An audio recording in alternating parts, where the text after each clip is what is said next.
चिन्तासन्तानहन्तारो यत्पादाम्बुजरेणवः स्वीयानां तान्निजाचार्यान् प्रणमामि मुहुर्मुहुः यदनुग्रहतो जन्तुः सर्वदुःखातिगो भवेत् तमहं सर्वदा वन्दे श्रीमद्वल्लभनन्दनम् अज्ञानतिमिरान्धस्य ज्ञानाञ्जनशलाकया चक्षुरुन्मीलितं येन तस्मै श्रीगुरवे नमः।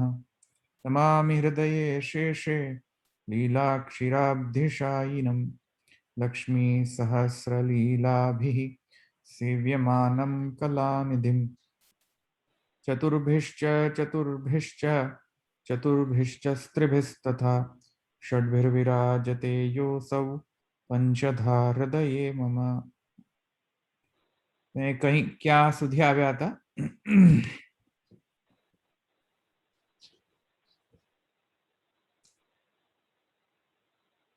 26મો સૂત્ર જોયું આપણે. નવું અધિકરણ આવશે. રેતાસિક યોગ અધિકરણ જોયું. નવું, હા, અચ્છા, નવું અધિકરણ છે.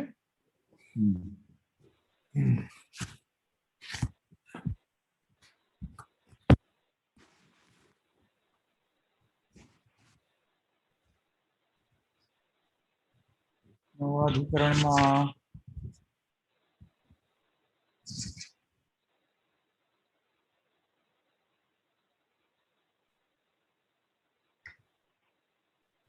યોને શરીરમ ઇત્યધિકરણ આપણે લેવાનું છે ને. યોને શરીરમ ઇત્યધિકરણ વાજબો આવી ગયો.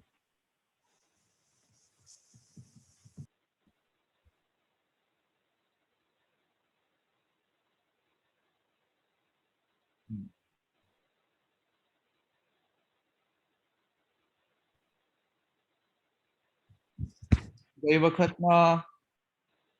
વખતનો જે આપણે અધિકરણ લીધો તો ગઈ વખતે 7મો અધિકરણ ऐतिहासिक योगाधिकरण, એમાં કોઈ પ્રશ્ન છે?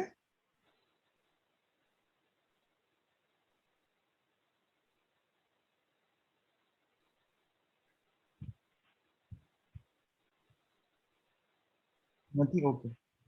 યોને શરીરમ ઇત્યધિકરણ ત્યાં જે શરૂ કરવાનું છે આજે અધિકરણ.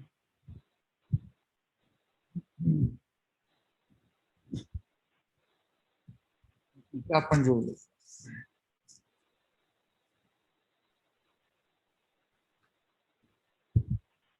ગઈ વખતે કોની ટીકા લીધી હતી આપણે? ગઈ વખતના અધિકરણમાં બંનેની ટીકા લીધી હતી. પ્રકાશમાંથી જોઈ ખબર. પ્રકાશ રશ્મિકા.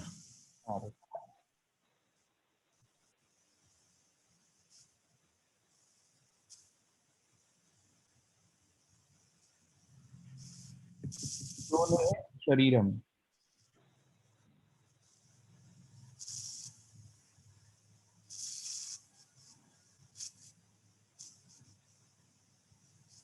બહુ આવ્યા કરે છે, એકદમ કન્ટિન્યુઅસ અવાજ બહુ આવ્યા કરે.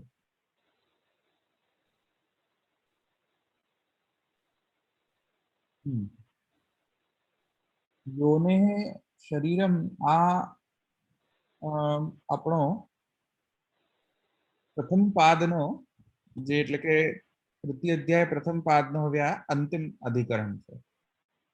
આ પૂર્ણ થવા બાદ પછી આપણે દ્વિતીય પાદની અંદર પ્રવેશ કરીશું. દ્વિતીય અધ્યાય દ્વિતીય પાદ એટલે ઓલમોસ્ટ 50%, 50, 60, 55% ભાષ્ય પૂર્ણ થયું કહેવાશે. 55, 56% ઓલમોસ્ટ. આ પાદ પૂર્ણ થયા બાદ કેટલા વર્ષો થયા ભાષ્યને કરીએ? ભાષ્ય કરતા કરતા કેટલા વર્ષો થયા?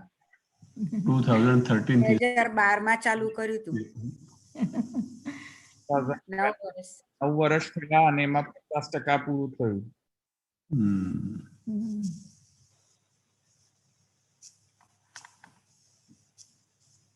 એમાં પાછું વર્ષમાં આપણે બીજું પણ ઘણું કર્યું ને, હા.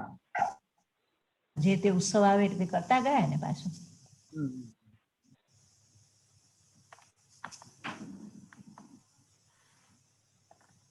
ભલે. હા, તો આ આપણો અંતિમ અધિકરણ છે પ્રથમ પાદનો.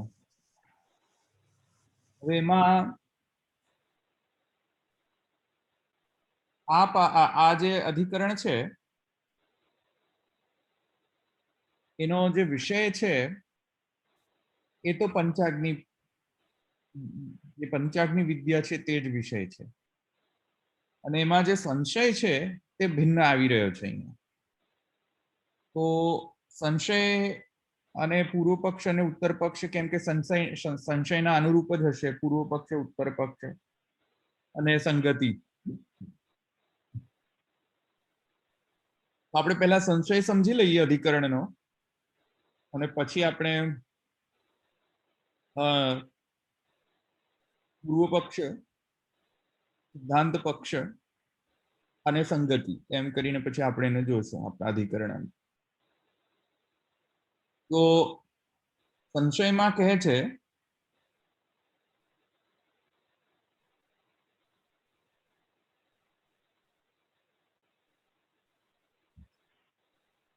જો પહેલા જે અધિકરણનો જે અર્થ છે એ જોઈ લો. પહેલા શબ્દાર્થ. શબ્દમાં શું છે જુઓ, યોનેહે શરીરમ, યોનિમાંથી શરીર, એવી રીતેનો શબ્દાર્થ થશે. યોનેહે શરીરમ, યોનિમાંથી શરીર એમ કરીને શબ્દાર્થ થશે.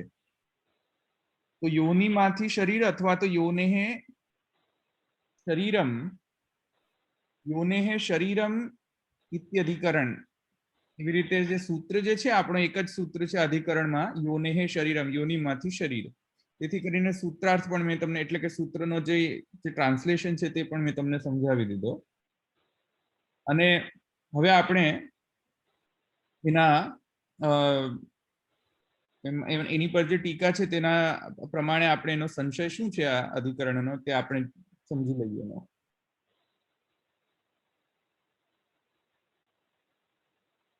કહે છે હુયમાનમ રેતઃ અન્ન યોગ રૂપામ પંચમાહુતિમ શ્રુતિબાધ. આવું ઈચ્છારામજીથી લઈ રહ્યો છું, નહીં તો આપણે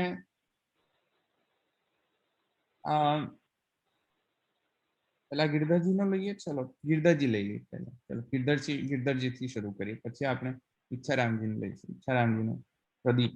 પહેલા આપણે વિવરણ લઈ લઈએ ગિરધરજી. ફલ નિરૂપણાર્થમ યોન્ય અધિકરણમ આહુહુ યોનેહે ઇતિ સૂત્ર પ્રયોજનમ આહુહુ હૂયમાનમ ઇતિ સંશયાકારમ આહુહુ યોનૌ ઇતિ શ્રુતિબાધઃ ઇતિ ગર્ભબોધક શ્રુતિબાધક ઇતિ અર્થઃ. અચ્છા, અહીંયા બહુ વધારે નથી.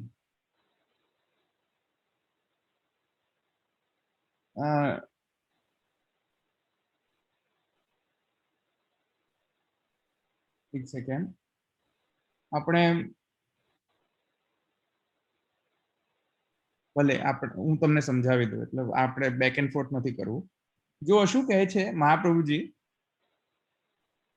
કે હુયમાનમ નિરૂપ્ય ફલમ નિરૂપયતિ. હુયમાનમ, હુયમાન એટલે કે જેનો હોમ થાય છે તે, જે વસ્તુનો હોમ થાય છે તે.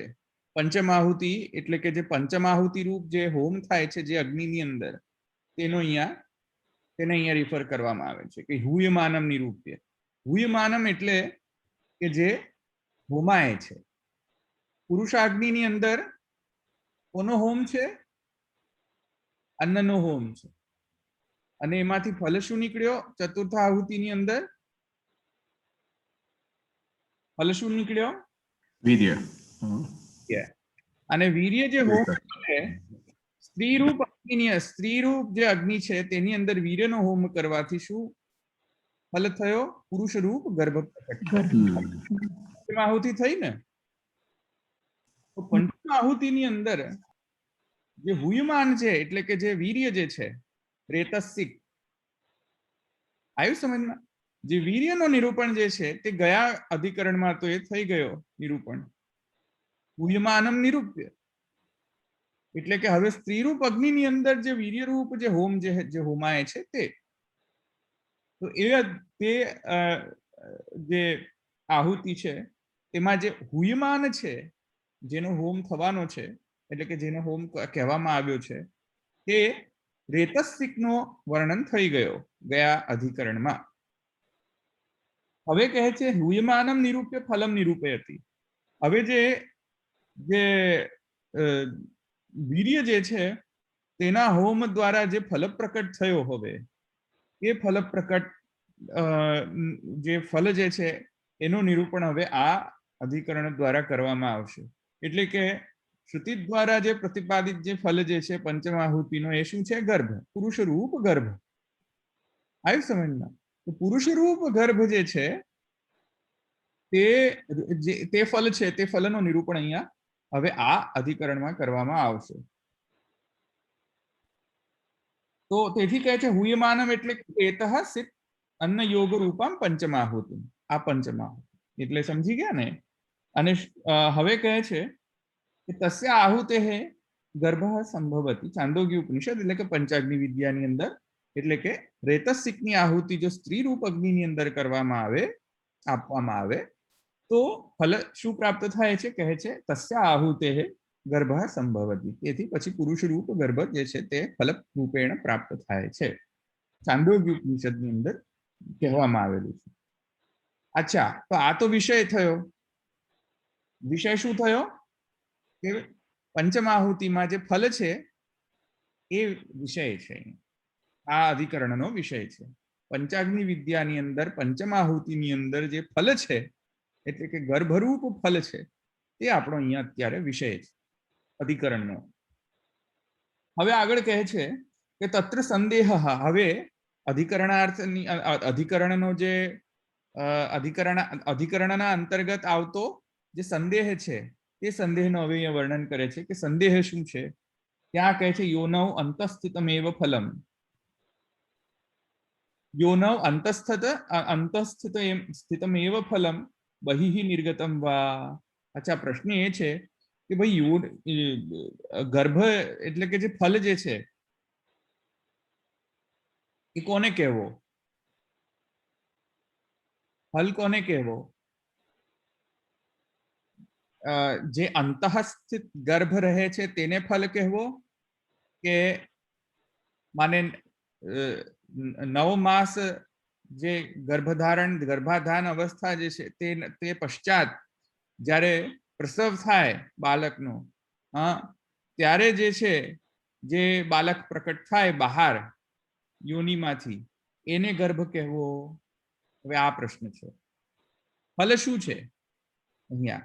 ગર્ભ શબ્દથી શું અહીંયા કહેવામાં આવી રહ્યું છે એ અહીંયા પ્રશ્ન છે. એટલે કે યોનૌ અંતઃસ્થિતમેવ ફલમ, યોનિમાં જે અંતઃસ્થિત જે ફીટસ જે છે અથવા જે ગર્ભ જે છે તેને અહીંયા ફલ કહેવામાં આવી રહ્યું છે, કે પછી જન્મ બાદ, બાળક જન્મ બાદ જે બાળક ઉત્પન્ન થાય છે યોનિમાંથી બહાર, તેને અહીંયા ફલરૂપથી કહેવામાં આવેલું છે? આ એક પ્રશ્ન છે. આ સંદેહ છે અધિકરણનો કે ફલ એટલે શું અહીંયા? તો નિર્ગતમ વા ઇતિ તત્ર ગર્ભ શબ્દેન અંતસ્થિત એવ શરીર પરત્વે છાંદોગ્યોપનિષદ શ્રુતિબાધઃ સ્યાत्. ગર્ભ શબ્દથી હવે પૂર્વ પક્ષ શરૂ થાય છે. હા, ધ્યાન રાખજો. તો હવે પૂર્વ પક્ષી કહે છે કે નહીં, તત્ર ગર્ભ શબ્દેન અંતઃસ્થિત એવ. ભાઈ ગર્ભ શબ્દથી જે છે યોનિની અંદર જે ગર્ભ રહેલો જે છે તેને કહેવામાં આવેલો છે. યોનિથી બહાર જે પુરુષ નીકળે તેને ગર્ભ શબ્દથી ન લઈ શકાય, એવો અર્થ ન લઈ શકાય. તેથી પૂર્વ પક્ષી કહે છે કે ભાઈ ગર્ભ શબ્દથી તો અંતઃસ્થિત જે છે તેને જ આપણે લેવો પડશે. કેમ? તો કહે છે કે શરીર પરત્વે શ્રુતિ બાધ સ્યાદ. જો શરીર પરત્વે લઈએ અમે, શરીર પરત્વે એટલે કે ગર્ભના એટલે કે યોનિમાંથી જ્યારે બહાર આવે બાલક ત્યારે એનો શરીર જે પ્રકટ થાય તે બાહ્ય સ્થિત શરીર, તો એને અહીંયા કહે છે શરીર પરત્વે. જો શરીર પરત્વે લઈએ એટલે કે બહાર નીકળેલું જે શરીર જે છે યોનિમાંથી, એવા શરીર પરત્વે જો ગર્ભ શબ્દનો અર્થ લઈએ તો શું પ્રોબ્લેમ થાય છે? એમ પૂર્વ પક્ષી કહે છે કે ભાઈ એક બાધ આવે છે, શ્રુતિ બાધ. કયો શ્રુતિ બાધ આવે છે? તો કહે છે છાંદોગ્ય ઉપનિષદની શ્રુતિનો બાધ થાય છે. તો કઈ છાંદોગ્ય ઉપનિષદની શ્રુતિ? તો કહે છે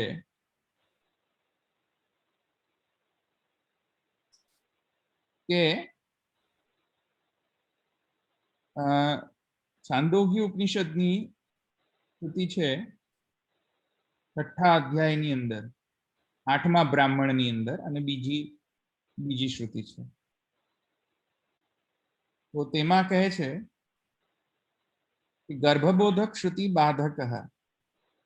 ગર્ભબોધક બાધક શ્રુતિ અહીંયા શ્રુતિ આપી નથી, આપણે જોવું પડશે.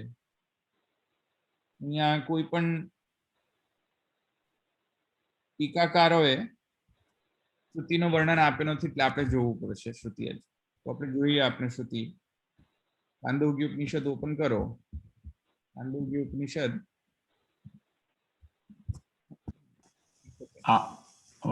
પ્રદીપમાં આપેલું છે એ નહીં હોય? આપઃ પુરુષ વચસો ભવંતી. નહીં, એ તો ઉપસંહાર છે. ઉપસંહાર છે. ઓકે, હા ઉપસંહાર છે.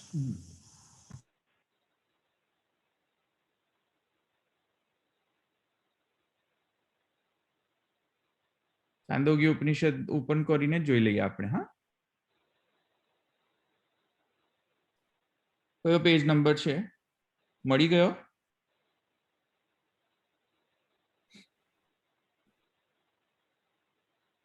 મેં તમને જે પીડીએફ મોકલાવી હતી ને એમાં જ છે. એક પેજ કરવું છે.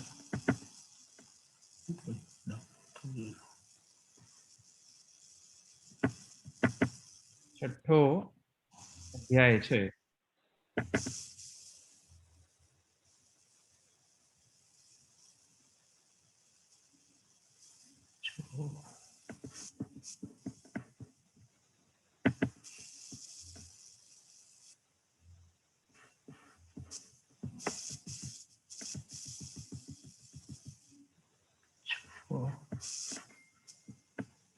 છ એક આઠ કેવું ક્યાં પૂછશો તો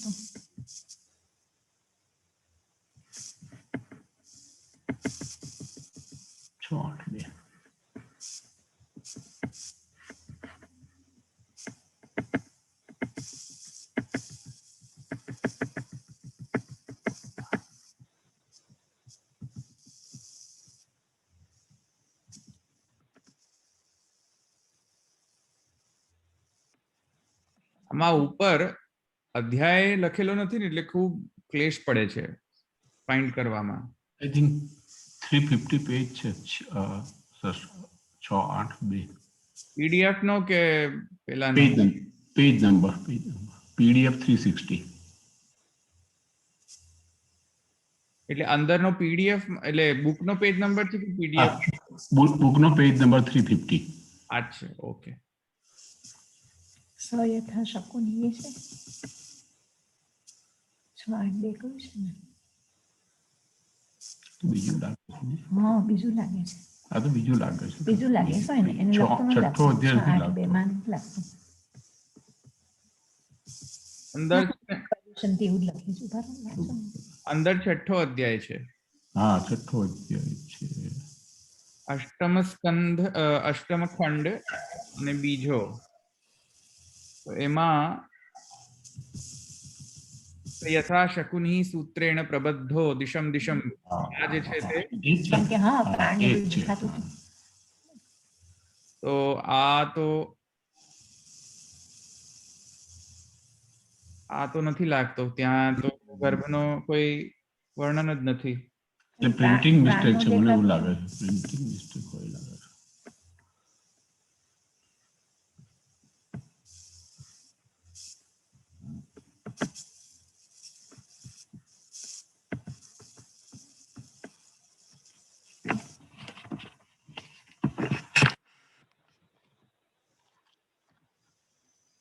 આ ખરેખર છઠ્ઠો અધ્યાય છે ને કે બીજો અધ્યાય છે આ કોઈક?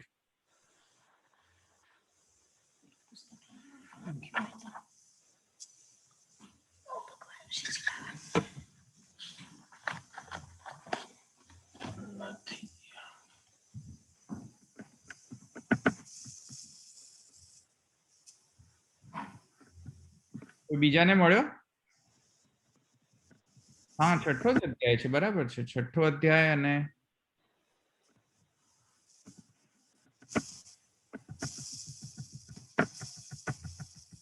પાંચમો અધ્યાય છે. સોરી, પાંચમો અધ્યાય હોવો જોઈએ, કારણ કે ઉપેક્ષા પાંચમા હોય તો પછી આ કઈ રીતે હોય છઠ્ઠામાં? હા, છઠ્ઠો કેવી રીતે એટલે કે પ્રિન્ટિંગ પાંચમામાં હશે. પાંચમો કરો.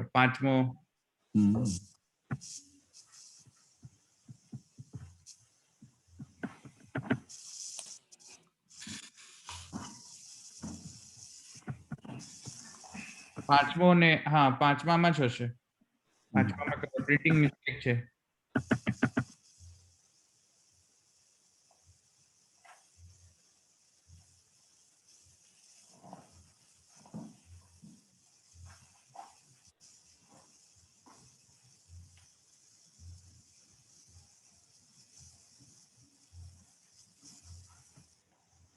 ઓ, પાંચમામાં તો આપણો પંચાગ્નિ જ આવી જાય છે. હા, ગઈ વખત શું તસ્મિન ને તસ્મિન 5, 8 બે નથી. 5, 9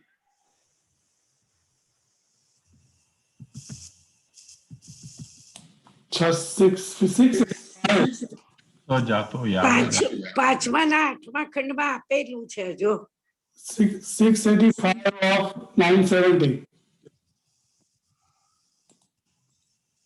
પાંચમાના આઠમા ખંડમાં આપેલું છે.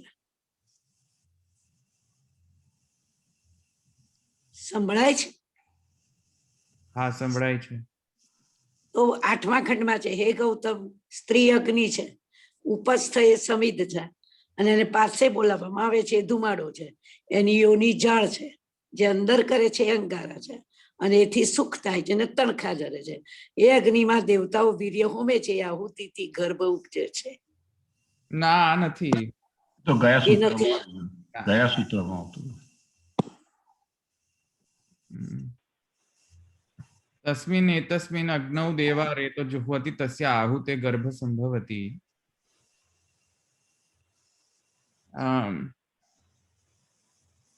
એક સેકન્ડ. નવમ ખંડમાં જોઈએ તો ઇતિ તુચ્ચમાહિતા વાપ પુરુષ વચસે ભવતી ઇતિ સ ઉલ્બા વૃત્તો ગર્ભો દશવા નવવા માસાનંત. હા, એ છે. એ છે. એ ક્યાં છે? એ નવમ ખંડ એ પેજ નંબર એના પછીનું છે. પેજ નંબર છે 320 છે. 320 પેજ નંબર PDF 330. 330. એની નીચે જ છે. તે મેં વાંચ્યું ને, એની નીચે છે. કઈથી એની નીચે હોય? આઠમા ખંડની નીચે છે. નવમો ખંડ એમ. નવમો હા, નવમ નવમા ખંડ. ખંડમાં નીચે જ છે.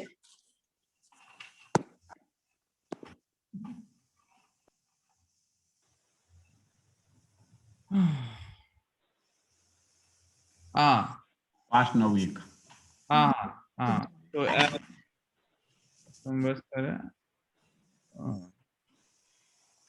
તો જાતો યાવત, હા, ઇતિ ચ પંચમાહુતા આવાપે પુરુષ વચસો ભવન્તિ ઇતિ સ ઉલ્બ આવૃત્ત ગર્ભ દશવા નવવા માસાનંત શયિત્વા. હા, તો આ ઉપસંહાર. એ જ છે. હા, હા ઇતિ તુ હા પુરુષ વચસો ભવંતી ઇતિ ઉલ્બા આવૃત્ત ગર્ભો દશવા નવવા આ જે છે તે 5, 9, 1 ને હમ. નીચે પાકું લખીશું એને સુધારવું પડશે. હા તો જુઓ એટલે અહીંયા મિસ્ટેક છે તમે એને આ ઉલબા એટલે ઉંબાડિયું, જે પેલા ખેતરમાં ઉંબાડિયું હોય છે ને એને કહેવાય. આ જે અંદર જે ટીકાની અંદર છાંદોગ્ય ઉપનિષદ 6:8:2 કર્યું છે ને તેને સુધારી દો. 5, 9, 1. 5, 9, 5, 8, 2 અને 5, 9, 1 એમ કરીને કરવું પડશે. એટલે એને સુધારી દો. મિસ્ટેક છે પ્રિન્ટિંગમાં, ટાઈપો મિસ્ટેક છે. શું આવશે? 5, 8, 2 આવશે? હા 5, 8, 2 છે એ શરીર પરત્વે છે અને ઉપસંહાર જે છે આજે પ્રતિમાબેને કહ્યું ને 5, 8 8મો ખંડ એમાં જે બીજો જે છે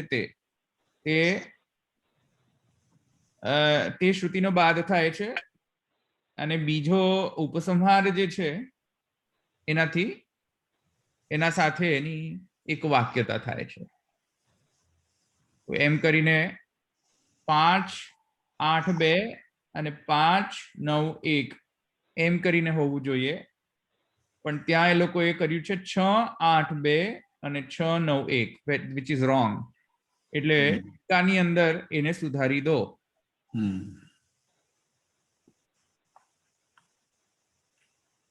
ઓકે ભલે ચલો, તો આપણે સુધારી દીધું હોય તો આપણે વળી પાછા આપણે આપણા પૂર્વ પક્ષ પર આવીએ. તો પૂર્વ પક્ષ કહે છે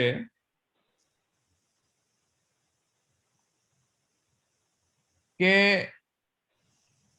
જો શરીર પરત્વે લઈએ એટલે કે જો યોનિથી બહાર આવતો જે બાલક જે છે એ પરખ જો ગર્ભ શબ્દનો અર્થ જો લઈએ તો 8મા ખંડની અંદર જે બીજી જે શ્રુતિ છે કે ભાઈ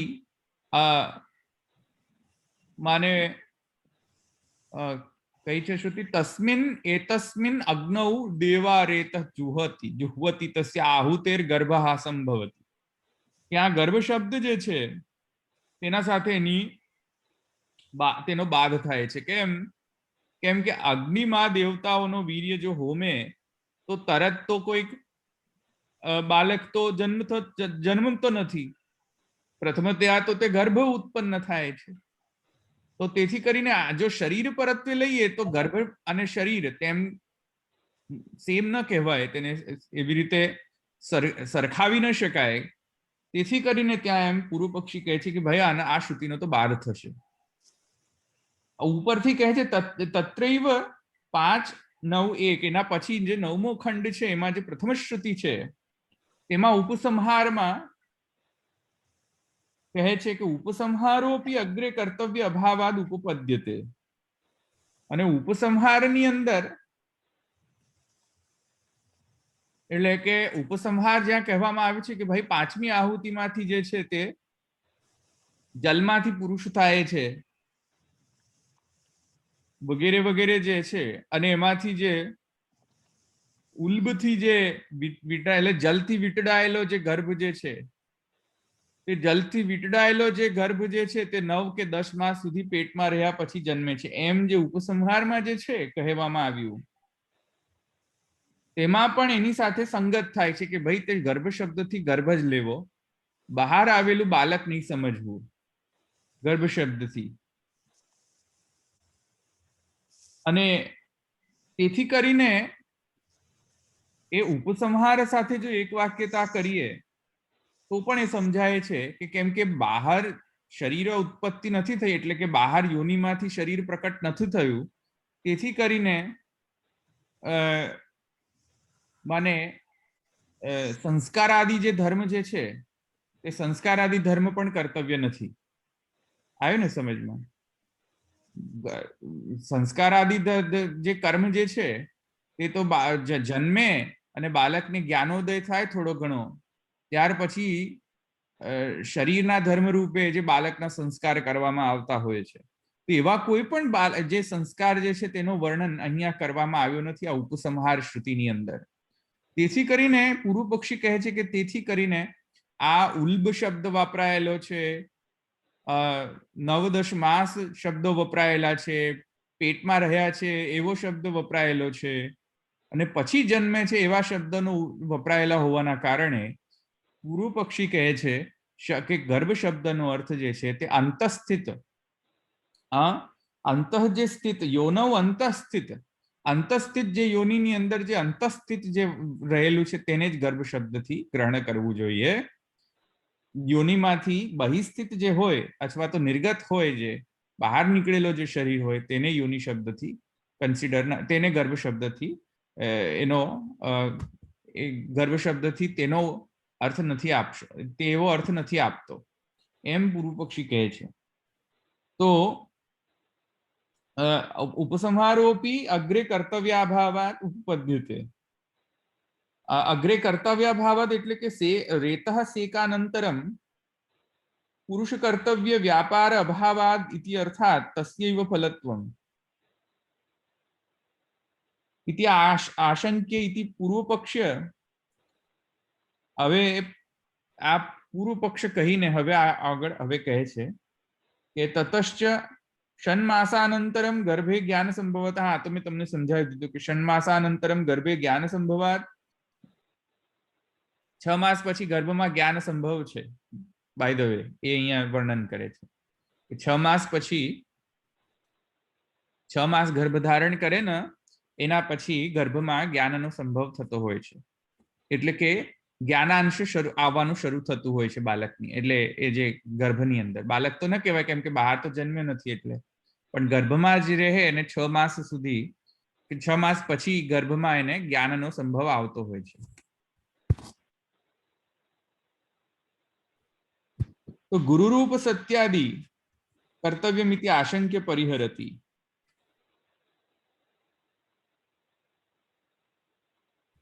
આ સર્વ જે છે તે પૂર્વ પક્ષ જે છે તે કહીને હવે આગળ હવે સિદ્ધાંત પક્ષ કહે છે.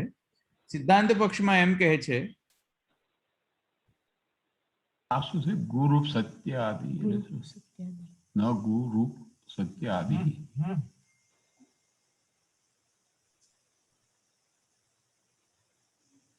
શું કહ્યું? अच्छा, ज्ञान संभवात जननांतरम न गुरुरूप सत्य आदि कर्तव्यमिति आशंकेली. न गुरु गुरु એટલે શું છે? એટલે 6 માસ પછી ગર્ભમાં જે જ્ઞાનનો સંભવ આવે ને, એટલે જન્મ પછી ગુરુની પાસે જવું એવું કર્તવ્ય હોય છે. એવું કર્તવ્ય ગર્ભમાં હોતું નથી. ગર્ભથી બહાર નીકળે ને ત્યાં સુધી ગુરુ પાસે જવું, સંસ્કાર આદિ કરવા, કરાવવા, સોરી, આવ્યું ને સમજમાં? પણ બહાર યોનિમાંથી બહાર આવે તો સંસ્કાર આદિનો કર્તવ્ય થાય. યોનિમાં જોઈએ તો સંસ્કારનો કર્તવ્ય ક્યાં હોતો નથી, ભલે ને જ્ઞાનનો સંભવ હોય છતાંય. સમજમાં આવ્યું? તો યોનિમાંથી બહાર આવે તો જ સંસ્કાર આદિ થઈ શકે ને બાળકના.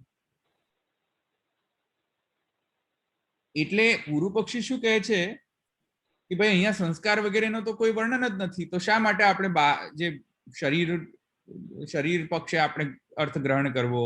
અહીંયા ગર્ભ પક્ષે જ ગ્રહણ કરો, અંતસ્થિત ગર્ભ પક્ષમાં જ અર્થ ગ્રહણ કરો ગર્ભ શબ્દથી. સમજમાં આવ્યું? એટલે જે પહેલો જે મૂળ પ્રશ્ન હતો, યોનો અંતસ્થિતમ એવ ફલમ બહિ નિર્ગતમ વા, અંતસ્થિત ગર્ભને ગ્રહણ કરવો કે બહાર સ્થિત ગર્ભને, બહાર સ્થિત જે શરીર પ્રકટ થાય છે તેને એવો અર્થ ગ્રહણ કરવો?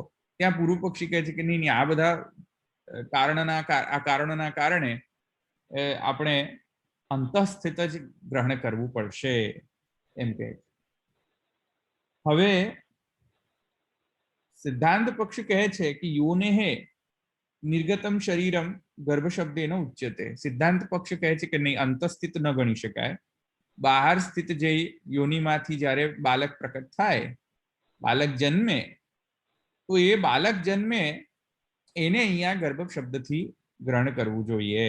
એટલે કે યોનેહે યોનિમાંથી યોનેહ શરીરમ સૂત્રકાર કહે છે, જો વ્યાસ જ કહે છે યોનેહ શરીરમ, યોનિમાંથી જે શરીર પ્રકટ થાય તેને જ ગર્ભ શબ્દથી અર્થ ગ્રહણ કરવો જોઈએ. ગર્ભ શબ્દથી શું સૂચન થયું છે?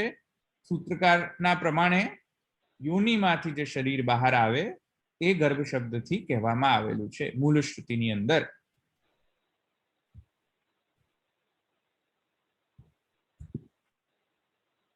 સમજમાં આવ્યું? અચ્છા, હવે કેમ એનો ઉપપત્તિ હવે કહે છે કે અગ્નેહ ઉત્થિતસ્યૈવ ફલરૂપત્વાદ. હવે જો કોઈ હોમાગ્નિ કરે, હોમ કરે, કોઈ યજ્ઞ કરે, તો યજ્ઞમાં હોમ કરે યજ્ઞાગ્નિની અંદર, અને હોમથી જે બહાર ન આવે ત્યાં સુધી તો એને ફલ કહી શકાતું નથી. જેવી રીતે યજ્ઞમાં, સમજમાં આવ્યું? યજ્ઞાગ્નિ થી બહાર નીકળે ને ત્યાં સુધી તો યજ્ઞ ફલ કહી નથી શકાતું તેને. એવી રીતે અગ્નિમાંથી ઉત્થિત, અગ્નિમાંથી બહાર જે વસ્તુ ન નીકળતી હોય તેને ફલ કહી ન શકાય. તેવી રીતે સ્ત્રી રૂપ જે અગ્નિ છે તેમાંથી જ્યારે શરીર રૂપ ફલ જો બાહ્ય ઉત્થિત પ્રકટ ન થાય ત્યાં સુધી એને ફલ તો કહી જ ન શકાય. તેથી કરીને મૂળમાં અગ્નિ ઉત્થિતસ્યૈવ ફલરૂપત્વ, અગ્નિમાંથી બહાર નીકળે, જુદું પડે, ડિફરન્શિએટ થાય. કેમ કે સ્ત્રી અગ્નિ છે, સ્ત્રીથી ડિફરન્ટ થાય તો ફલ કહેવાય ને. સ્ત્રીમાં જ રહે તો કઈ રીતે ફલ કહેવાય? સમજમાં આવ્યું? સ્ત્રીથી બહાર આવે કોઈક વસ્તુ અગ્નિમાંથી, કેમ કે સ્ત્રીને અગ્નિ કહેવામાં આવેલી છે. સ્ત્રીને અગ્નિ કહેવામાં આવી છે ને પંચમાહુતિની અંદર, કે સ્ત્રી રૂપ અગ્નિ. તો જો સ્ત્રી અગ્નિ હોય તો અગ્નિમાં જ જો ફલ પ્રકટ થાય તો એ ફલ ન કહેવાય. અગ્નિથી ઉત્થિત હોવું જોઈએ, બહાર આવવું જોઈએ. તો સ્ત્રીમાંથી જેમ બહાર આવે તો સ્ત્રીથી ભિન્ન થતા એ ફલ ગણાશે. સમજમાં આવ્યું ને? તેથી કરીને અગ્નિ ઉત્થિતસ્યૈવ ફલરૂપત્વાદ એમ કહેવું મહાપ્રભુ. એટલે કે ઉત્થિતસ્ય એટલે બહિર નિષ્કાસિતસ્ય, બહિર નિષ્કાસિત થાય તો ફલ કહેવાય. સમજમાં આવ્યું? બહિર નિષ્કાસિતસ્ય, નિષ્કાસિત થાય બહાર, એ અગ્નિથી જુદું પડે તો જ આપણે એને ફલ કહી શકાશે, નહીં તો એ અગ્નિ જ કહેવાશે હજુ પણ. યદુક્તમ ગર્ભસ્થિતસ્યૈવ સ્તુત્યાદ્યુપયોગી જ્ઞાનસ્ય જાતત્વાત અગ્રે મોક્ષોપયોગી જ્ઞાનાર્થમ ગુરૂપ સત્યાદિન કાર્યમ તત્ર આહુઃ મધ્યભાવસ્ય.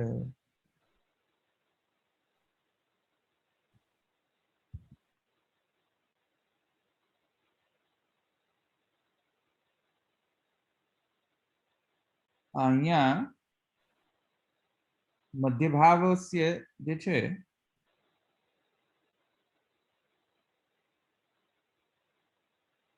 મધ્યભાવસ્ય અપ્રયોજકત્વાત છે ને એના ઉપર અહીંયા વિવેચન છે ઈચ્છારામજીનું.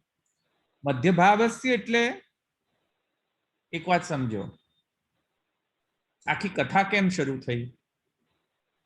આ આખો પંચાગ્નિ વિદ્યાનો પ્રકરણ કેમ કથા શરૂ કરી? આપણે કથા એટલા માટે શરૂ કરી કે મૂળતઃ જે કર્મ માર્ગમાં જે જીવ છે તેમાં જે નિષ્કામ કર્મ કરનાર જીવ છે કિંતુ અજ્ઞાની છે, બ્રહ્મજ્ઞાનથી રહિત છે, એવા જીવોનો મોક્ષોપયોગી ગામીની જે ગતિ છે તેમાં અગ્રેસર થાય અને નવો દેહ પ્રાપ્ત થાય જન્માંતરની અંદર, જેના કારણે તે જ્ઞાન બ્રહ્મજ્ઞાન જે છે તે લઈ શકે અને એનો મોક્ષોગામીની ગતિ પ્રાપ્ત થાય. તેના માટે આ જન્મ છે, જન્માંતર. સમજમાં આવ્યો? યાદ કરો. હવે જો પંચાગ્નિ વિદ્યાથી પણ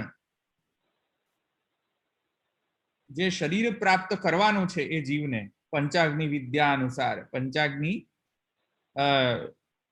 આહુતિના અનુસાર એમાં એ અનુસાર જો એને જો નવીન દેહ મળવાનો છે, એ દેહ જો બહાર ન આવી શકતો હોય માતાના ગર્ભમાંથી, માની લો કે ગર્ભપાત થઈ ગયો, સમજી લો, અને બહાર ન આવી શક્યો, તો વ્યર્થ થઈ જશે, મોક્ષોગામીની ગતિ નહીં પ્રાપ્ત થાય, કેમ કે એને જ્ઞાન, બ્રહ્મ જ્ઞાન લેવાનો છે. આ સમજમાં આવે છે? બ્રહ્મ જ્ઞાન ન મળવાથી એ જન્મ વ્યર્થ થઈ જશે, ગર્ભમાં વાસ તેનો. આ કારણે મહાપ્રભુજી કહે છે મધ્ય ભાવસ્ય અપ્રયોજકત્વાत्. મધ્ય ભાવ એટલે કે ગર્ભભાવ. પાંચમા મહિનાનું કહેવાય ને, હા, એને જ્ઞાન થાય એટલે પાંચમા મહિનાનું. નહીં, એ વસ્તુ જવા દો. હું શું કહું છું કે ગર્ભમાં એક જીવ ગર્ભમાં જ રહે, બહાર નીકળે જ નહીં યોનિમાંથી, તો એને બ્રહ્મ જ્ઞાન કઈ રીતે પ્રાપ્ત કરી શકશે? બરાબર. અને બ્રહ્મ જ્ઞાન જો પ્રાપ્ત નહીં કરી શકે તો મોક્ષોગામીની ગતિમાં એ કઈ રીતે સહાયક થશે? એટલે મહાપ્રભુજી કહે છે કે જો ગર્ભ શબ્દથી માને અંતસ્થિત ગર્ભ જો લઈએ તો મોક્ષોગામીની ગતિમાં અપ્રયોજક થઈ જશે. પણ બહાર નીકળેલા ક્યાં મોક્ષગામીની થાય છે? બહાર નીકળાઓને મોક્ષગામી થાય ના થાય એ એની પર ડિપેન્ડન્ટ છે, પણ ગુરુ પાસે લઈ જવું, ગુરુ જ્ઞાન માટે લઈ જવું વગેરે વગેરે તો ગર્ભની અંદર તો શક્ય જ નથી. બ્રહ્મ જ્ઞાન માટે ગુરુ પાસે જવું પડે. ગુરુ પાસે લઈ કેવી રીતે જવું? ગર્ભને લઈ જવું? શરીર તો જોઈએ કે નહીં? બાહ્ય સ્થિત શરીર, બહિસ્થિત નિષ્કાસિત શરીર. તેથી કરીને અર્થ છે કે ભાઈ ફલતઃ તો એને બહિ નિષ્કાસિત સ્વરૂપ જોઈએ એનો શરીર. અંતસ્થિત શરીર ન ચાલે એના માટે. એથી કરીને અહીંયા કહે છે કે મધ્યભાવસ્ય અપ્રયોજકત્વાत्. મધ્યભાવસ્ય અપ્રયોજકત્વાत् એટલે કે ગર્ભે જાત જ્ઞાન રૂપ મધ્યભાવસ્ય, ગર્ભમાં જે જ્ઞાન રૂપ મધ્યભાવ છે તેનો અપ્રયોજકત્વાદ એટલે ભગવાન માયા અગ્રે અપહરણાત અપ્રયોજકત્વમ. ભગવાનની માયાના દ્વારા એ આગળ એનો અપહરણ થઈ જાય છે, એનું કશું યુઝ નથી એવા જ્ઞાનનો. યથા કથનચિત જેટલું પણ જ્ઞાન પ્રાપ્ત થાય છે પણ એ અપ્રયોજક છે. અને તેથી કરીને મધ્યભાવસ્ય અપ્રયોજકત્વાદ પછી કહે છે માતૃ પરિપાલ્યત્વાદ ગર્ભવચનમ. તો તેથી કરીને કહે છે કે ભાઈ ગર્ભ શબ્દથી તો અંતસ્થિત યોની અંતસ્થિત ફલ એવું અર્થ ન લઈ શકાય. અચ્છા, તો હવે ગર્ભ શબ્દમાં ગર્ભ શબ્દ જ કેમ વપરાયો? શ્રુતિમાં ગર્ભ શબ્દ જ કેમ? એમ કેવું જોઈતું હતું શ્રુતિએ કે બાલક, એમ કહી દેવું જોઈતું હતું શ્રુતિની અંદર. આ ગર્ભ શબ્દ કેમ પ્રયુક્ત થયો? તો હવે મહાપ્રભુજી કહે છે કે માતૃ પરિપાલ્યત્વાદ ગર્ભવચનમ. તો કહે છે કે ભાઈ માતા જે છે એનું લાલન પાલન કરે છે. તો જે વસ્તુ માતા લાલન પાલન કરતી હોય તેથી કરીને એને ગર્ભ શબ્દથી એનો અહીંયા નિર્વચન કરવામાં આવેલું છે. ગર્ભ ક્યાં ગયો?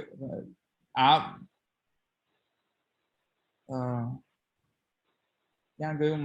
માતૃ પરિપાલ્યત્વાદ ઉપર નથી કર્યું કે એમણે? અચ્છા, નીચે ગિરધરજીએ કરેલું છે.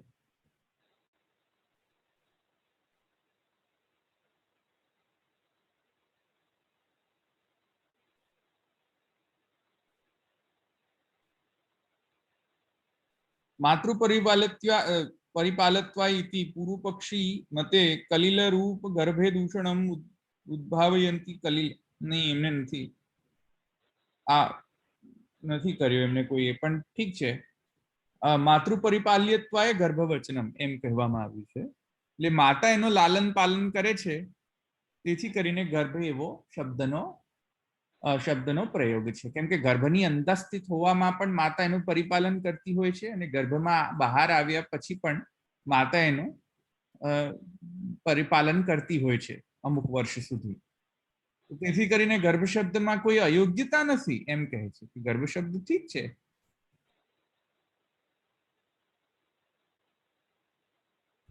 હવે કહે છે બીજો કે કલલાદિ ભાવે પુરુષ વચનત્વ અભાવાદ ઉપસંહાર અનુપપત્તિશ્ચ. અને ઉપરથી બીજો પણ એમ મહાપ્રભુજી કહે છે કે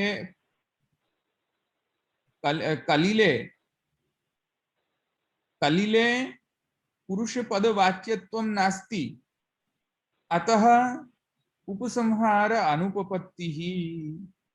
અચ્છા, પુરુષ શબ્દ જે છે કલિલમાં જે હોય તો એને પુરુષ તો ન કહેવાય, કેમ કે એ પુરુષવત નથી. એટલે દ્વાદશાંગો વૈ પુરુષ, તો એ પુરુષ જે માને દ્વાદશાંગ વૈ પુરુષ એમ જે આપણે કહીએ છીએ, તો એ પુરુષ રૂપતા એનામાં પૂર્ણતયા જે છે એ વિકસિત નથી થઈ હોતી ગર્ભમાં. તેથી ગર્ભ કલિલ, કેમ કે કલલથી આવૃત્ત છે, કલિલથી આવૃત્ત હોવાના કારણે પુરુષ પદ વાચી ન કહેવાય તે વખતે. અને શ્રુતિમાં તો પુરુષ કહેવામાં આવેલું છે ગર્ભને. પાણીમાંથી પુરુષ પ્રકટ થાય છે, જોયું ને શ્રુતિની અંદર જ. તો પુરુષ શબ્દ છે પાછો, ગર્ભ શબ્દ છે નહીં પાછો ત્યાં. એટલે એ ગર્ભને પુરુષ કહેવામાં આવેલું છે પાછું. આવ્યું સમજમાં? તો પુરુષ શબ્દ પછી કેમ વાપરવામાં આવ્યું? તો ત્યાં એમ કહે છે કે કલિલમાં જો પુરુષ, કલિલને જો પુરુષ કહીએ તો એ તો અનુપપત્તિ થઈ જશે, કેમ કે કલિલની અંદર તો એને પુરુષ ન કહી શકાય. કેમ ન કહી શકાય? કેમ કે એનામાં જે પુરુષાર્થ જે છે એ સ્વતંત્ર પુરુષાર્થ કરવાની શક્તિ હોતી નથી ગર્ભની અંદર, કેમ કે એ તો માતાના અધીન હોય છે સમગ્રતયા. કિંતુ જ્યારે બહિપ્રાકટ્ય થાય ત્યારે યથાકથનચિત થોડું ઘણો એનામાં સ્વતંત્રતા હોય છે, હલન ચલન વગેરેની. સમજમાં આવે? પણ અહીંયા કહે છે કે તથા ચ કલિલે પુરુષ પદ વાચ્યત્વમ નાસ્તિ. કલિલમાં પુરુષ, કલિલને કદાપી પુરુષ શબ્દથી રિફર ન કરી શકાય. તો તથા ચ કલિલે પુરુષ પદ વાચ્યત્વમ નાસ્તિ અતઃ ઉપસંહાર અનુપત્તિ. ઉપસંહારની અંદર એની અનુપપત્તિ થાય છે, કેમ કે ઉપસંહારની અંદર જો કહે છે એ પાણીમાંથી પુરુષ થાય છે. પુરુષ શબ્દ છે જુઓ, પુરુષ વચસો ભવંતી. આપહ પાણી જલ, આપહ પુરુષ વચસો ભવંતી. જલમાંથી પુરુષ પ્રકટ થાય છે કે તો જન્મે છે. તો એનાથી તો એ સંગત નથી પાછું, કેમ કે જે કલિલ હોય એને પુરુષ ન કહેવાય. અને ગર્ભમાં તો કલિલ એટલે જલથી આવૃત્ત રહે છે. તો અને જલમાંથી પાછું પ્રકટ થવાનું કહે છે, જલમાં જ રહીને એ રહે છે એમ કહેતું નથી. જલમાંથી પુરુષ પ્રકટ થાય છે, એટલે કે જલથી ભિન્ન થાય છે. તો એ અસંગત થશે. એથી કહે છે તથા ચ કલિલે પુરુષ પદ વાચ્યત્વમ નાસ્તિ ઇતિ અતઃ ઉપસંહાર અનુપપત્તિ. ઉપસંહારથી અનુપપન્ન થાય છે જો અંતસ્થિત ગણીએ તો. શરીર શબ્દેન ઇતિ શીર્યતે તत् શરીરમ ઇતિ વ્યુત્પત્ત્યા વૈરાગ્યમ સૂચિતમ પદાર્થમ પાદાર્થમ ઉપસંહરંતિ તસ્માદિતિ. शरीर शब्देन वैराग्यादि युक्तः सूचितः न तु स्वयं तद् अभिमानेन जातः इति तस्माद् योग्य देहः साधन सहितो ब्रह्मज्ञानार्थं निरूपितः.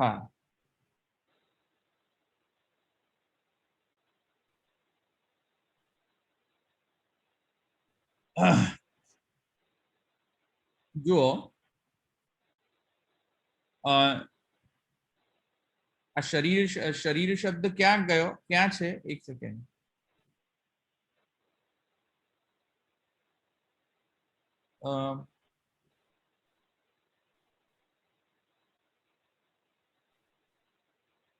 આપહ પુરુષ વચસો ભવંતી અને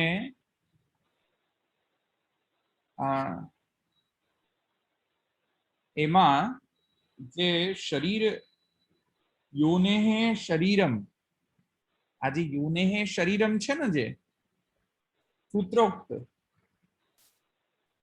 સૂત્રમાં કહેલો શરીર શબ્દ સમજમાં આવે છે? યોનિમાંથી શરીર, તો યોનિમાંથી તો પુરુષ થવો જોઈએ ને ખરેખર શ્રુતિ પ્રમાણે, તો કેમ કે શ્રુતિએ શું કહ્યું છે? આ તો સૂત્રમાં શું હોવું જોઈતું? તો ખરેખર યોને હે પુરુષમ, પણ પુરુષમ શબ્દ નહીં વાપરીને વ્યાસે શું યુઝ કર્યો શબ્દ? શરીર. શરીર કેમ શબ્દ યુઝ કર્યો? ક્યાં મહાપ્રભુજી કહે છે કે શરીર શબ્દથી શીર્યતે તત્ શરીરમ, શરીર શબ્દથી વૈરાગ્ય સૂચન કર્યો વ્યાસે. વૈરાગ્ય સૂચન એટલા માટે કર્યો કેમ કે શરીર શબ્દની જો વ્યુત્પત્તિ જોઈએ તો શીર્યતે ઇતિ શરીરમ, શીર્યતે ઇતિ શરીરમ એટલે કે જેનો નાશ થવાનો છે તે શરીર. સમજમાં આવ્યો? શીર્યતે એટલે જેનો નાશ થઈ જાય, જે નષ્ટ થઈ જાય. તો જે નષ્ટ થઈ જાય એ શરીર, એવો અર્થ વૈરાગ્ય સૂચક છે. કેમ? કેમ કે કોઈ વસ્તુને આપણે સમજી લે કે આનો તો નાશ જ થઈ જવાનો છે, તો આપણે એના પર પ્રેમ ન રાખીએ, મમત્વ ન રાખીએ. কিন্তু એ શરીરની એવી બલિહારી છે કે બધાને ખબર છે કે જવાનું તો છે જ એક દિવસે. એમ જ લાગે છે કે અમે તો અમર છીએ. સમજમાં આવ્યું? તો એવું કોઈને બ્રહ્મ જ્ઞાન થતું નથી અથવા આત્મજ્ઞાન રહેતું નથી કે હું આત્મા છું, શરીર નથી. સમજમાં આવ્યું? કિંતુ જોઈએ તો બધાને છે કે કોઈક ને કોઈક દિવસે મરીએ જ છે, મરવાના જ છીએ. છતાંય આપણો હજુ નંબર નથી આવ્યો એવું બધાને કોન્ફિડન્સ છે કે નહીં? બધાને છે કોન્ફિડન્સ કે હજુ આપણો નંબર નથી આવ્યો. સમજમાં આવ્યું? તો શીર્યતે ઇતિ શરીર, આ શરીર શબ્દથી વ્યાસે એમ સૂચન કર્યું કે જેનો નાશ થવાનો છે તે શરીર. એવો વૈરાગ્ય સૂચક અર્થ આપવા માટે શરીર શબ્દનો ઉપયોગ છે. આ વૈરાગ્ય સૂચનથી શું કહેવામાં આવ્યું? આ વૈરાગ્ય સૂચનનો જે અભિપ્રાય છે વ્યાસનો એ છે કે જે જીવ પંચાગ્નિ વિદ્યાના અનુસાર જે જીવને નવો જન્મ મળ્યો, નવું શરીર મળ્યો, તે શરીરનો સદુપયોગ કરીને તે મોક્ષોગામીની ગતિ ઉપર અગ્રેસર થાય એ વસ્તુ ધ્યાનમાં રાખે આ જીવ. અને શરીર જે છે એ એકમાત્ર ઇન્સ્ટ્રુમેન્ટ છે. શરીર આત્મા નથી, આત્મા શરીર નથી. સમજમાં આવ્યું? આ એકમાત્ર મોક્ષોગામીની ગતિને મને પહોંચવા સુધીનો જે એક ઇન્સ્ટ્રુમેન્ટ છે, એ ઇન્સ્ટ્રુમેન્ટ નષ્ટ થઈ જશે. તેથી કરીને મોક્ષોગામીની ગતિ ઉપર અગ્રેસર થાવ. આ પ્રમાણે સમગ્ર પાદનો અર્થ આ કહેવામાં આવ્યો કે જન્મ શુદ્ધિ નિરૂપણમ. જન્મ શુદ્ધિ જે છે એ પંચાગ્નિ વિદ્યાથી થાય છે અને શરીર જે પ્રાપ્ત થાય છે, શુદ્ધ શરીર જે પ્રાપ્ત થાય છે તેનાથી તે આગળ બ્રહ્મ જ્ઞાન લેવામાં તે અધિકારી બને છે. એના જે સૂક્ષ્મ ઇન્દ્રિયોમાં જે સર્વ જે વાસનાઓ જે છે જે નષ્ટ થાય છે અને આગળ બ્રહ્મ જ્ઞાન લેવામાં તેને કોઈ બાધા આવતો નથી અને તે મોક્ષોગામીની ગતિ ઉપર અગ્રેસર થાય છે. એવો આ પાદનો અર્થ જે છે તે વ્યાસે અહીંયા પૂર્ણ કર્યો. આવી સમજમાં? આ એવું મહાપ્રભુજી કહેવામાં માંગ્યું. સમજમાં આવી ગયું અહીંયા સુધી?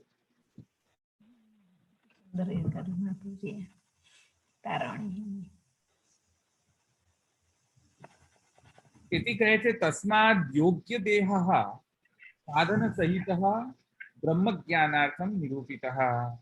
તેથી કરીને યોગ્ય દેહની પ્રાપ્તિ સાધન સહિત બ્રહ્મ જ્ઞાન અર્થે જે યોગ્ય દેહ પ્રાપ્ત થયો એ જીવને, એ કઈ રીતે પ્રાપ્ત થયો એ સર્વનો નિરૂપણ. અને નિરૂપણમાં તો શું, પણ નિરૂપણ કઈ રીતે કે જે તત્ત સંશય આવે તે સંશયોનો નિરાકરણ પૂર્વક જે નિરૂપણ જે અહીંયા પાદમાં કરવામાં આવ્યું. એ રીતે અહીંયા પાદની પૂર્ણાહુતિ છે.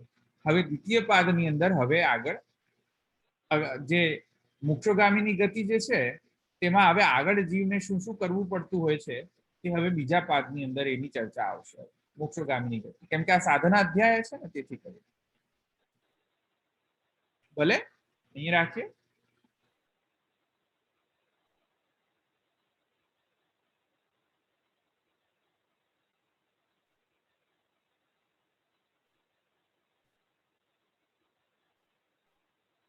અહીંયા કોઈને પ્રશ્ન હોય તો કાલે રાખજો.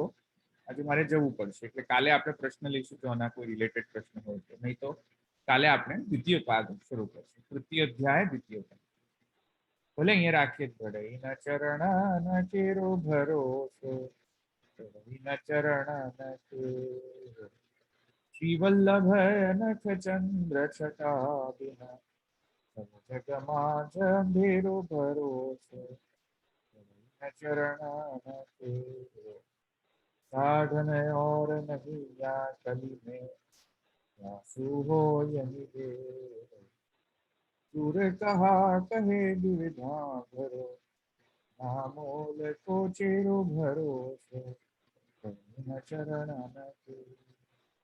वल्लभाधीश की जय, श्री गोपीनाथ प्रभु चरण की जय, साईं जी परम दयाल की जय, श्याम सुंदर जी यमुने महाराज की जय, सर्व